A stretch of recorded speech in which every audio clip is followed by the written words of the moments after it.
Today I want to show you my top 5 favorite mobility tools.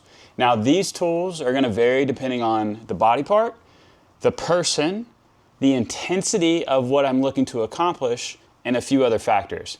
I like having all of these in my arsenal. Some of these you may already have, but I'm going to show you the tools, I'm going to show you the application of them, and I'm going to show you and kind of explain to you when and where I would use them, and if it's something that you find beneficial towards you, then get you one and start feeling better. Now, I think a good question to ask would be, when do I use these tools? And the best answer I can really give you is I don't really know the answer to that for you specifically.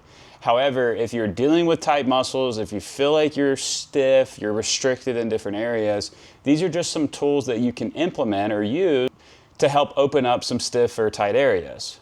You should always follow this stuff up with some active movement. I specifically incorporate it in very particular ways with my patients and clients. So for example, if I'm trying to improve, let's say, the overhead position, which that was the video from a few weeks ago, I would start out by opening up and loosening up the lats first, because those are shoulder extensors, and then I would do things to strengthen or access load for the shoulder flexors. Things I would do to loosen up the lats, it could be foam rolling, it could be smashing it with a barbell, it could be a banded lat opener, it could be so many different things. But first tool I want to show you is going to be the lovely barbell. Now, the reason why I like the barbell, one, it's because it's heavy, and depending on who you are, how much muscle mass you have, your exposure to activity, you might need a little bit more than just your traditional foam roller. With the barbell, you can really dictate the intensity yourself. So one of my favorite regions to use the barbell on is going to be my quads. The way that I would do that is I would take the end of the barbell through here, and I would literally just roll it on my quads itself. Now this is a specialty bar, it's about 25 pounds. You can take a lighter bar, you could take a heavier bar. It's kind of up to you. Obviously, like anything, probably start lighter and build an intensity as you go. But what I would do with a tool like this is, as I kind of find tight spots or tight areas, I just kind of let it hang out, let it hurt so good. That's a common phrase I like to use.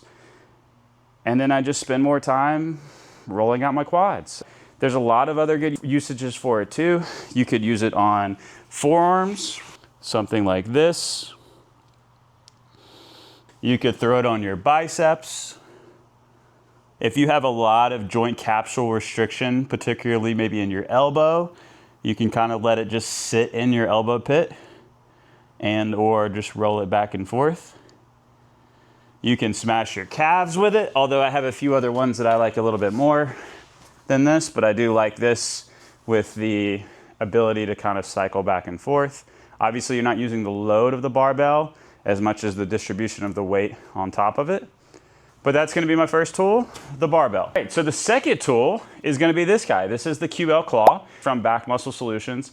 The reason why I like this tool so much though is it has this knob here, and that's great for increasing the intensity of a muscle release. And it's also got this ledge here that you can relax or rest on. I'm not going to use this as much on the quad because I really love using the barbell for that, or even the next tool I'm going to show you for that. What I really like using this for is going to be things like my hip flexor and even my low back and my glutes. An example of how I would use it for my low back is I would place it down here on the ground. Let's say I'm working the right side of my low back. I'm going to have the claw right where the right side of my low back tightness is.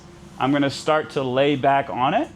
And then from there, what I can do is just sort of pivot back over towards that side if I want to. I can hold it there. I can kind of go back and forth. The options are truly endless here. You can also then just shimmy it down a little bit further. So now it's sitting on that same glute, and you can do the same exact thing that you were doing on the low back. You can let it sit and relax, or you can just pulse back and forth. And again, this ridge on this side of it allows the opposite side of the body to relax on it. So then that way I'm not holding a bunch of tension while the knob is doing its thing on the opposite side as the ledge. Love having it in my arsenal. I recommend it a lot. I use it a lot for myself too, whether it be passively or actively. If I feel like I have a particularly tight knot in an area that's hard to get to, I'm probably pulling this guy out. Tool number 3. This is the original stick. It is called the stick. I love this tool. I like it a lot because of the ability it has to roll back and forth through here. It sounds kind of silly, but the ones that have like tons of spikes on it, if that works for you, that's completely fine. But it's a little too much for me. And I like to feel the knotty or the tight area that I'm sort of rolling over. So similar to the barbell, except you can't carry the barbell everywhere, but you could carry one of these in your bag, carry it to work, carry it to the gym, wherever you're going. Similar to the barbell, I love using it on my quads for that same idea. And I can dictate the amount of pressure by how much I push down on the handles. And this one's great if I can get out, like, especially if you have like a lot of IT band tightness, I can literally come over here to the side, trying to keep my leg relaxed, and I can get in there as much as I really want to get in there. Same thing for the calf, especially if I feel tighter areas in the calf, I can kind of hit it from the side angle. I can also kind of come from the back just like this and find some tight areas.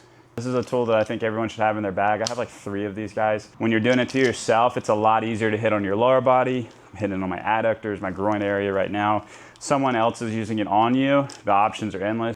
You could do a lot of trap work with these if you have someone else doing it for you. A lot of arm work, forearm work, just kind of like a good general mobility tool that you could add into your arsenal as well. The 4th tool is going to be a kettlebell. A kettlebell can 100% get pretty freaking intense. That's kind of the purpose of it. I love using this handle to get into deep tissues like the hip flexor. If you're 110 pounds soaking wet, this is probably going to be too much, and options like the claw might be a better option for you. What you can do for this, especially if you're a big, meaty, strong guy or girl, you've got a lot of tissue on you. Let's say your hip flexors are an area of tightness for you. Great move that you can do with this one. Hip flexor is going to run where your belly button and your ASIS, the bone on the front of the hip, is just kind of like meet in the middle. That's going to be close to the origin of the hip flexor. You can just take this bad guy and lay on that area and just kind of sink into it. It gets pretty freaking intense. I love using the kettlebell to smash out an area like that. Often one you'll see me do a lot too is a pin and stretch. Same idea. I'll put my calf on the top of it. So I pin the muscle and then I stretch it. You can just see me actively dorsiflexing and plantar flexing my calf or my foot. And you can do that same thing all the way back on the hamstring. You can drop it down through here, put it on your hamstring, and just do some active extension and flexion of your knee and your quad as you go. That's a great option too. Just depends on the type of kettlebell you have and how thick it is, how big it is, how intense you want it to be. And again, if it's not really hitting the spot, you can use a barbell. You can use that QL claw, you could use a stick, and maybe even use the next tool. All right, tool number 5, the very last one I have. This is actually probably the one I recommend the most to patients because it's universal. You can throw it in your bag. It's not weird, too weird to have it work. It's applicable for the strong man all the way to the desk worker that's never picked up a weight in their life, and that is a lacrosse ball. Tennis ball works great, baseball works great. I usually recommend a lacrosse ball because it's something right in between. It's not too hard like a baseball, not too soft like a tennis ball. And I say, like, get one of these bad boys, have it at work, have it in your gym bag, have it at home. They're like $5 a piece, so it's not that much of an investment, but you can do so much with this lacrosse ball.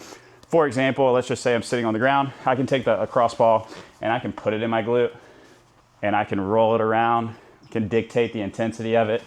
I can take it and come on my side, on my TFL, through here and just kind of sink into it. Maybe the other tools will be a little too intense for this.